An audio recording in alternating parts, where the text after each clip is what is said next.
I had just lost my closest, dearest friend in life, 10 pounds of wiggling joy to be alive. He was a Maltese poodle mutt named King, and he lived a staggering 19.5 years. More importantly, he was a healthy, run-at-the-park, barking whirlwind until 2 weeks before he died. A few years before I lost King, I had stopped drinking. I'd never lost a job. In truth, not drinking was harder on my career than if I had hit the bars with my co-workers. There was no ultimatum from my wife. I never had a DUI, but I knew I drank for one of, or any mix of, 3 reasons: boredom, loneliness, and anxiety.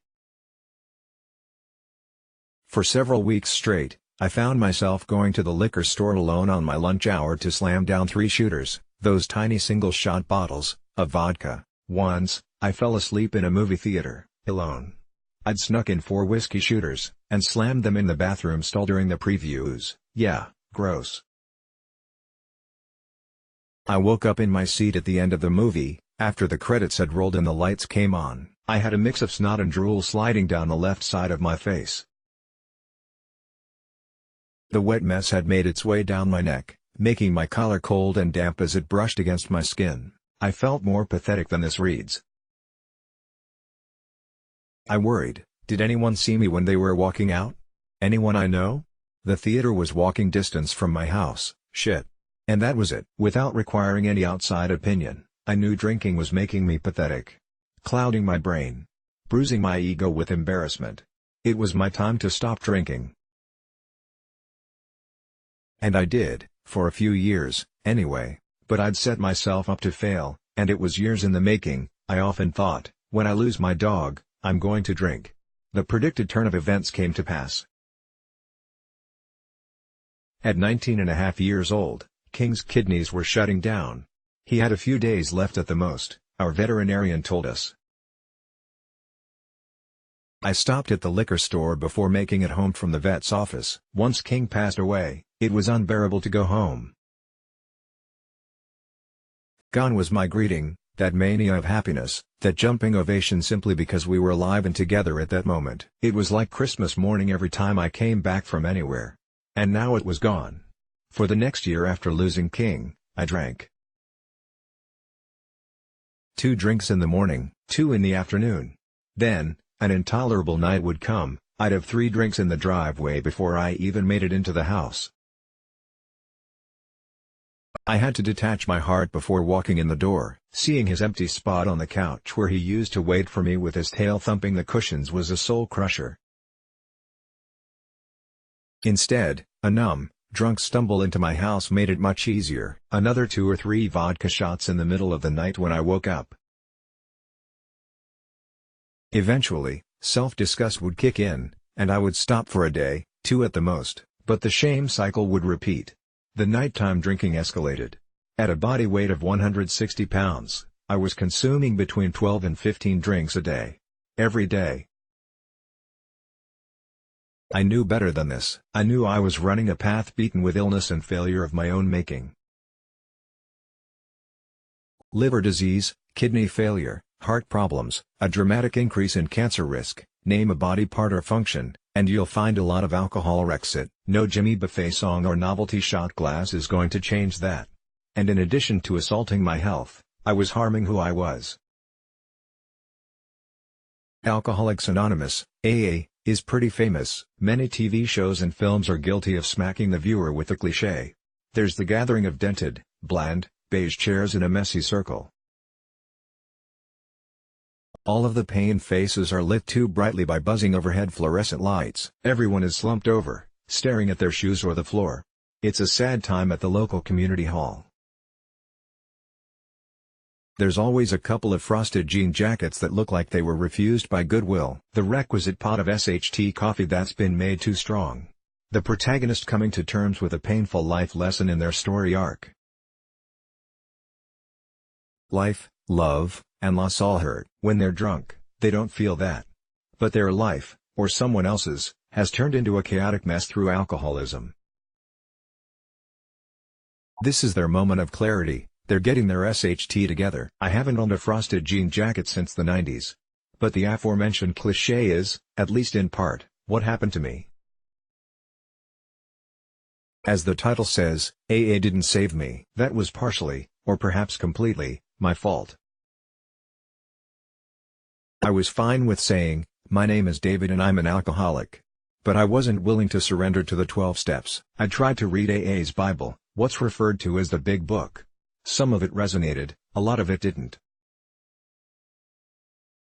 But AA holds a vital place that I'd like to explain. In recent years, it's been pointed out from reputable sources that AA has a success rate of 5 to 10% despite being part of the American lexicon. Surprisingly, high-priced, month-long clinics offer about the same success rate. The issue surrounding the billion-dollar rehab industry deserves a far deeper look. More than we have time for here. But it's worth pointing out that AA has the same success rate while being basically free. The only cost is to find a way there, and stick $1 in the plate they pass around, if you can. AA wasn't my savior. But it played a part. AA was a place to show up. To listen to humans screw up and be human. The outsider may assume it to be a sad place, see description above, but it's not. It's a place of hope. Of truth. Of a great many of us saying things out loud that we would never tell our parents, our friends, or our partners. It was always such a real place instead of the everything is fine nonsense. Everything is not fine.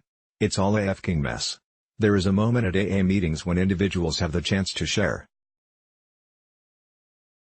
To me, and a great many who have hunched in those bland beige chairs, this is the point of AA. True stories of failure, disgust, backsliding, success, and redemption. That was such a small but important step toward catharsis. I showed up to AA meetings once a week. The first few times, I only listened. Then I spoke. It was a bit scary. I was super short with my speech. "Hi, I'm David. I'm happy to be here, thanks." I didn't even get to the "I'm an alcoholic" part. I started sharing more after that, but for me, it was much more about listening. As I mentioned, I was confident that I wasn't interested in following the 12 steps or having a sponsor. I also didn't want to commit to a meeting a day for the first 90 days, another common recommendation. People shared opinions, but I wasn't forced to follow any set of rules. It's become a common misconception that AA forces you to follow their way. I have not found that to be the case in any of the several different groups I've attended. I was free to take what I needed from AA, and I am confident that I did. I found my path to sobriety included an addiction specialist counselor, a clinical social worker, LCSW, who embraced mindfulness meditation. I went once a week for 6 months. He was a great help. In addition, I practiced daily physical activity. For me, it was yoga, and 5 minutes of meditation. I found my story important to share, due to the criticism that AA has endured lately. Earlier this year, I heard a story on NPR. A psychiatrist specializing in addiction recovery was complaining about AA. She mentioned it being out of date and mentioned its low success rate. With AA being anonymous, and no membership, how is a success rate measured? I can't wrap my head around a viable way to determine success. If people fall off of the wagon as I did when I lost King, are we considered unsuccessful? I find this short-sighted. It's important to consider AA as one tool. Don't throw it out because it's not the whole tool shed. To reiterate, this is what worked for me. 1. Weekly AA meetings. 2.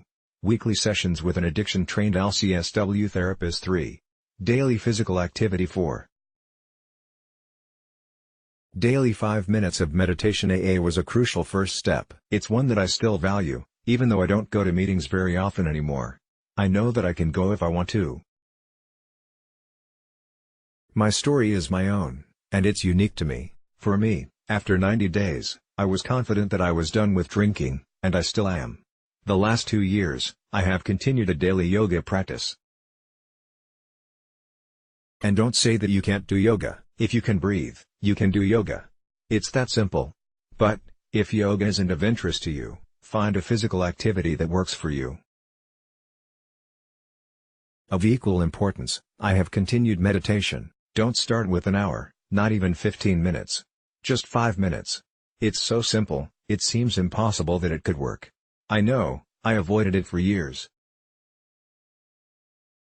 But it does work. There are reputable studies from around the world that back this up. You can sit or lay down, but don't fall asleep if you lay down.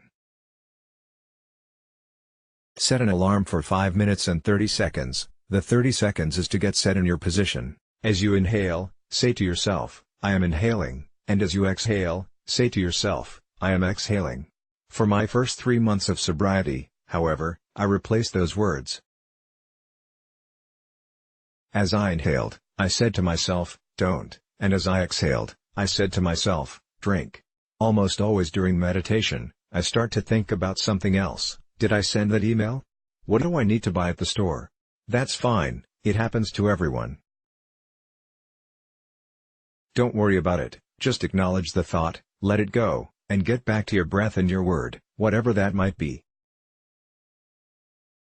After those first 90 days, I have not had a difficult time with sobriety. I'm confident that I have beaten alcohol. I don't want to drink, I don't even want to have one now and then. I have been to countless bars, and I have had friends keep liquor at my house when they've stayed over. I don't want a cold beer or a single malt scotch any more than I want to spray Lysol down my throat. For me, it's a poison that harms my intellect and my happiness. It's vital I point out that this was my journey, and no one else's. If you are lost like I was, and don't find yourself subscribing wholly to AA, finding your own unique version of my plan may help. I genuinely hope it's of benefit to you. I would love to hear from you in the comments. Let's block ads. Why?